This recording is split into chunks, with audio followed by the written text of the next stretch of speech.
Olá, amigo e amiga. Neste vídeo você vai conhecer os terríveis últimos momentos de Dawn Brancheau, a treinadora morta por uma orca no SeaWorld, uma história real, chocante e impossível de esquecer. Vamos começar! O elo entre mulher e fera.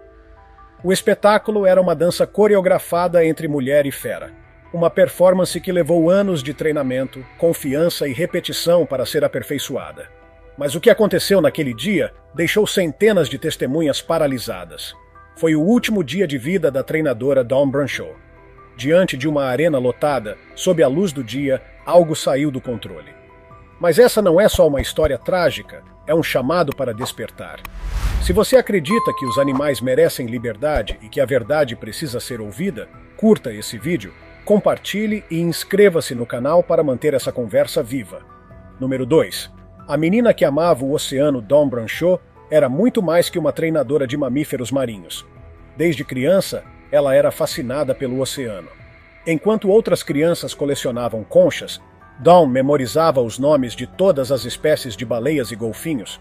Aos 10 anos, já sabia imitar os sons desses animais. Aos 16, era voluntária em um aquário local, limpando tanques, fazendo anotações e fazendo perguntas que ninguém mais pensava em fazer.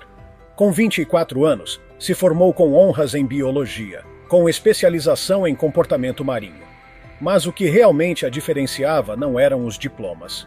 Era a conexão que ela criava com os animais, a forma como conseguia senti-los, entendê-los. Colegas diziam que ela se comunicava com as orcas por uma linguagem não verbal.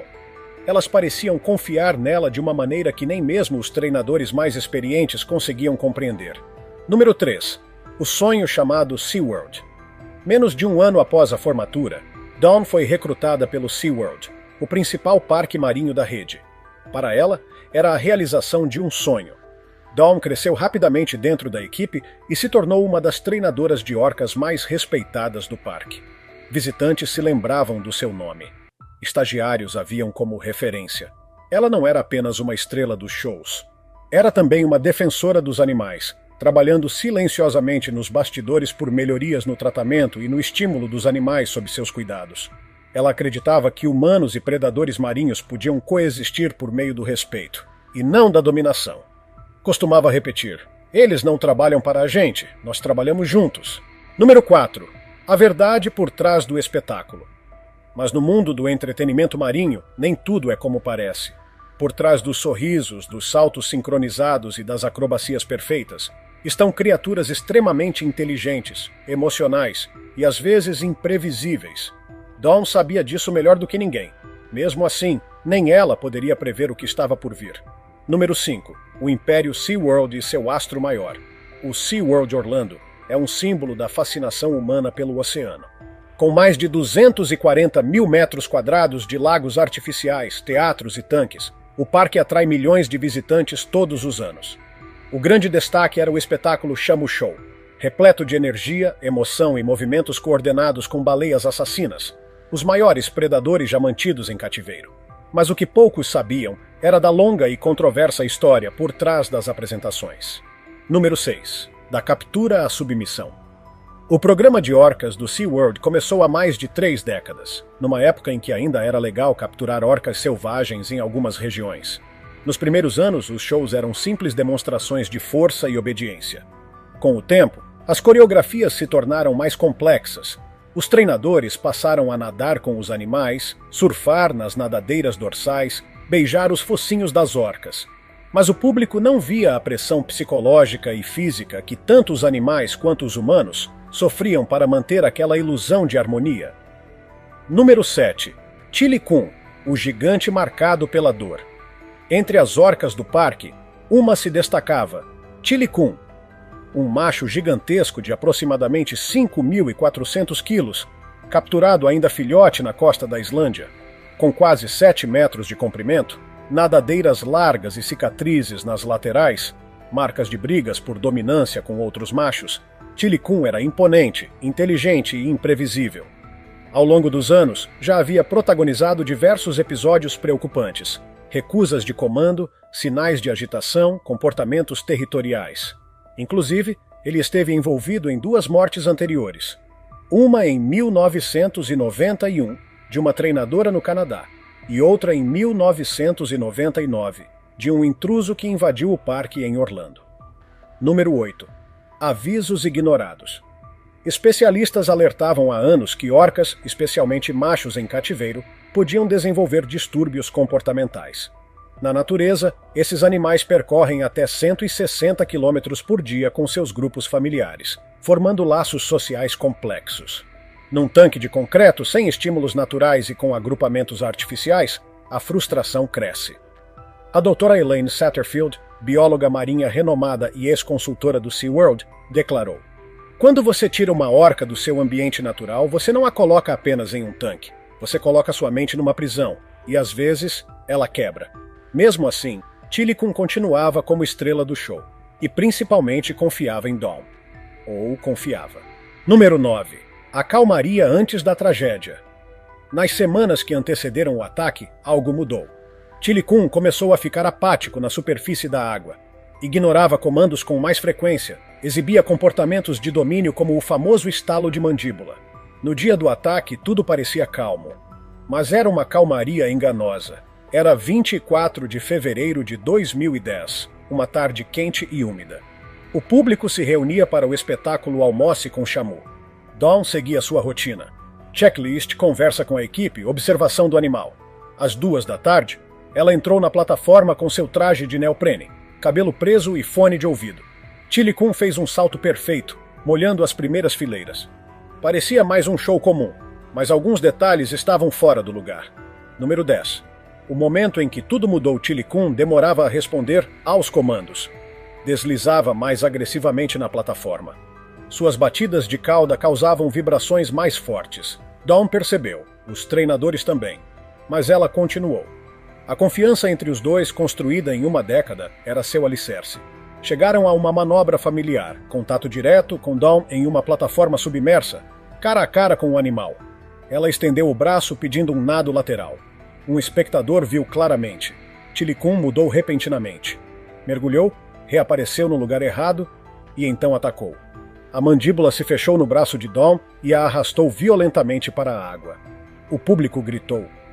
Alguns pensaram que fazia parte do show. Outros sabiam que não. Número 11. O terror submerso debaixo d'água começou uma luta brutal. Os treinadores correram para acionar os sinais de emergência. Aparelhos que emitem sons para tentar distrair a orca. Tilikum ignorou todos. Mantinha Dawn submersa, girando com ela, mergulhando fundo. Segundos se tornaram 1 minuto. 1 minuto virou 2. Protocolos de resgate foram ativados. Funcionários correram para fechar os portões de emergência da piscina. Outros lançaram redes e barreiras flutuantes na água para tentar encurralar o animal. Nada funcionava. Tilikum só emergia por breves instantes, depois mergulhava novamente. Sempre com Dawn presa. Um treinador tentou atrair Tilikum com peixe e comandos vindos da piscina médica, sem resposta. Testemunhas descreveram o horror. A orca se aproximou da parede de vidro do tanque de mais de 10 metros de profundidade, saltou e agarrou Dawn pela cintura. Sacudiu-a com tanta força que seu tênis se soltou. Os gritos de Dawn desapareceram na turbulência da água. Seu corpo era lançado como uma boneca de pano. Cada tentativa de se libertar era respondida com mais agressividade. Ela lutou com todas as forças, mas Tilikum era mais forte. Cada puxão levava Dawn mais fundo, até que veio a escuridão. Número 12. A morte de uma treinadora. Às 2h41 da tarde, Tilikum finalmente soltou Dawn. A equipe a retirou da água. Ela estava inconsciente. Os paramédicos iniciaram manobras de ressuscitação ali mesmo, ao lado da piscina. Visitantes eram retirados das arquibancadas em silêncio. Crianças choravam. Pais observavam, sem reação. Dawn foi oficialmente declarada morta às 2h41 da tarde.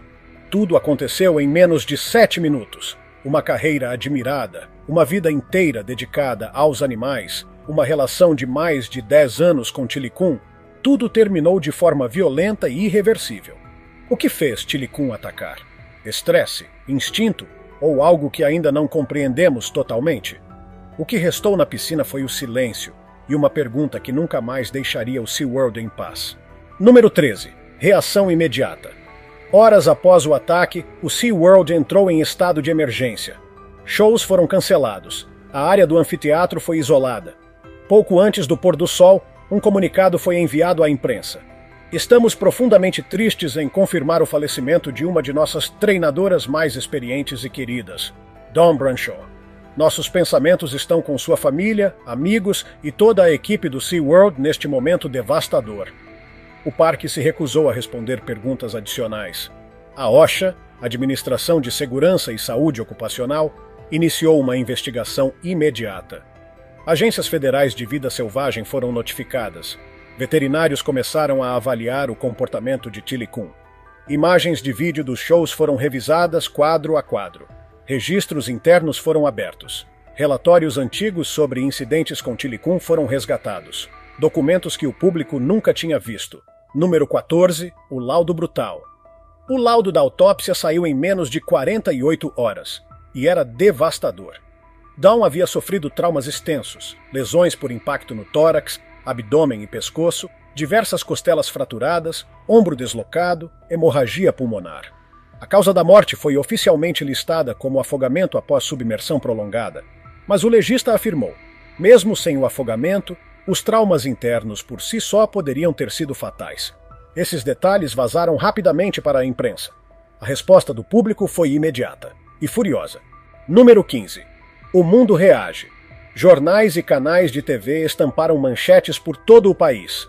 Orca mata treinadora veterana. Tragédia no SeaWorld. Baleia assassina ataca ao vivo. Vídeos dos minutos antes do ataque, crianças sorrindo, Dawn acenando, foram exibidos repetidamente. Debates sobre a ética de manter animais em cativeiro tomaram conta da mídia. Ex-treinadores começaram a se pronunciar. Um deles disse ao portal express.co.uk: "Estamos alertando sobre o Tilly Coon há anos. Esse animal demonstrava sinais de estresse. Ninguém quis ouvir." Em poucos dias, protestos começaram na frente do SeaWorld. Grupos de defesa dos animais exigiam a libertação imediata de todas as orcas cativas. As redes sociais explodiram com hashtags como #Justiça por Dawn, #LibertemTillyCoon, #FashionSeaWorld. Número 16. Luto e questionamentos memoriais se formaram nos portões do parque. Flores, fotos, cartas escritas à mão. Alguns prestavam homenagem à treinadora. Outros clamavam por mudança. O debate deixou de ser sobre um incidente isolado. Tornou-se um marco na discussão sobre cativeiro, direitos animais e o limite entre entretenimento e exploração. E no meio de tudo isso, uma pergunta persistia. Isso poderia ter sido evitado? E se poderia, por que não foi? Número 17. Um padrão preocupante. A tragédia de Dawn Branshaw não foi um caso isolado. Ela fazia parte de um padrão perturbador que assombra os parques marinhos há décadas. E no centro desse debate, uma pergunta simples. Orcas, animais inteligentes, sociais, que percorrem grandes distâncias no oceano, devem ser mantidas em cativeiro? Por anos, a indústria dizia que sim, que os shows eram seguros, que os animais eram bem cuidados, que os treinadores eram preparados. Mas o ataque a Dawn, como tantos outros antes dele, destruiu essa ilusão. Número 18. O custo psicológico do cativeiro. Biólogos marinhos alertam há décadas sobre os impactos psicológicos do cativeiro nas orcas. Na natureza, esses animais percorrem até 160 km por dia, caçam, interagem com seus grupos familiares e se comunicam com dialetos únicos de cada pod. Nos tanques, essa realidade desaparece. O mundo delas se resume a muros de concreto, horários rígidos de alimentação e uma rotina de shows que mal atende às suas necessidades mentais e físicas. Um artigo publicado pela revista Wired em 2021 citou ex-treinadores que descrevem o ambiente das orcas em cativeiro como uma panela de pressão. O estresse, o tédio e a instabilidade social levam frequentemente a comportamentos anormais, automutilação, agressões entre orcas e, em casos raros, mas devastadores, ataques a humanos. O cativeiro não apenas prende o corpo da orca, ele altera sua mente. A doutora Jen Sorenson, especialista em comportamento marinho, resumiu: subestimamos esses animais. As orcas têm memória, sentem luto, elaboram estratégias. Elas se entediam. E quando isso acontece, às vezes elas reagem. Não porque são monstros, mas porque são conscientes. Número 19. Vidas paralelas, destinos semelhantes. As semelhanças entre a morte de Dawn e a de outros treinadores são marcantes. Todos eram experientes. Todos tinham fortes laços com os animais, e todos morreram em instalações que já haviam sido alertadas sobre os riscos. Mas havia algo ainda mais complexo: o vínculo emocional entre treinadores e orcas. Para os treinadores, esses animais não são bombas-relógio, são parceiros, família. Muitos deles dizem que assumem esse risco conscientemente, mas do lado de fora do vidro, o público começou a se perguntar: esse risco deveria existir? Em que ponto o entretenimento cruza a linha e se transforma em exploração? Número 20. A faísca da mudança. A morte de Dom impulsionou um movimento legislativo. Petições ultrapassaram milhões de assinaturas. Projetos de lei antes engavetados voltaram à pauta. A conversa pública mudou, do encantamento à preocupação, da admiração à responsabilidade. Afinal, quando um dos maiores predadores do oceano ataca a única pessoa em quem mais confiava, somos obrigados a repensar tudo o que acreditávamos sobre cativeiro, consentimento e consequência. E conforme o vidro do tanque refletia apenas silêncio, ficou claro: aquilo nunca foi só um show que deu errado. Era um sistema inteiro baseado numa confiança frágil. E essa confiança havia se quebrado. Número 21. As mudanças no SeaWorld. Após a tragédia, vieram os ecos. E no SeaWorld, esses ecos não puderam mais ser ignorados. Semanas depois do ataque, o parque anunciou a suspensão total das apresentações aquáticas com orcas. Os treinadores passaram a interagir apenas fora da água. Todos os protocolos de contato foram reavaliados. Os procedimentos de emergência foram completamente reescritos. Alguns viram essa mudança como uma correção necessária. Outros a enxergaram como uma resposta tardia, insuficiente para salvar Dom. Número 22. O legado de Dom. As mudanças não pararam por aí. Um novo departamento foi criado para cuidar do enriquecimento ambiental e da estimulação mental das orcas. Consultores externos, biólogos marinhos, especialistas em comportamento e até antigos críticos do parque foram convidados a ajudar na criação de programas mais éticos e seguros. O programa de orcas, que já foi o orgulho da marca SeaWorld, começou a ser discretamente reduzido. Mas o legado de Dom Brancheau não foi selado apenas em reformas institucionais. Sua família, devastada com a perda, decidiu transformar a dor em propósito. Fundaram a Dom Brancheau Foundation. A missão: apoiar pesquisas sobre mamíferos marinhos, financiar treinamentos de segurança para profissionais e promover o cuidado ético com a vida selvagem. Bolsas de estudo passaram a ser oferecidas a jovens interessados em biologia marinha. Doações vieram do mundo inteiro. Número 23. Uma despedida silenciosa. Colegas do SeaWorld realizaram uma vigília ao lado do tanque principal. Treinadores ficaram em silêncio, roupas de neoprene ajustadas, cabeças abaixadas. Flores flutuavam sobre a água. E lá, sob a superfície, circulava lentamente Tilikum, o animal que havia tirado a vida dela. Amigos e familiares descreveram Dom não como alguém em busca de adrenalina, mas como uma cuidadora. Uma pessoa que escutava. Alguém que acreditava que a confiança, mesmo entre espécies diferentes, era algo sagrado. Uma colega disse: ela nunca tratou as orcas como ferramentas. Falava com elas como iguais. Isso era o que a tornava especial. Outra completou: ela não era ingênua quanto aos riscos, mas acreditava no trabalho, acreditava na conexão. Número 24. Entre o amor e o cativeiro. Para muitos, a tragédia de sua morte não pode ser separada da beleza da sua vida. Uma vida movida por paixão, guiada pela compaixão, devotada aos seres que amava.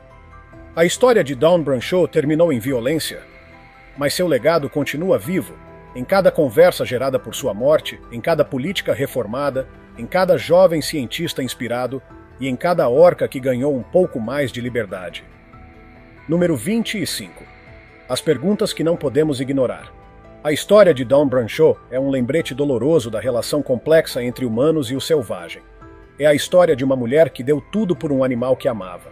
Mas também é uma história sobre poder, confinamento e o limite tênue entre confiança e perigo.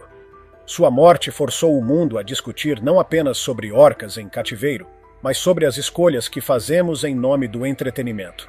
Sobre as gaiolas que construímos, não só com ferro e concreto, mas com ignorância, lucro e orgulho.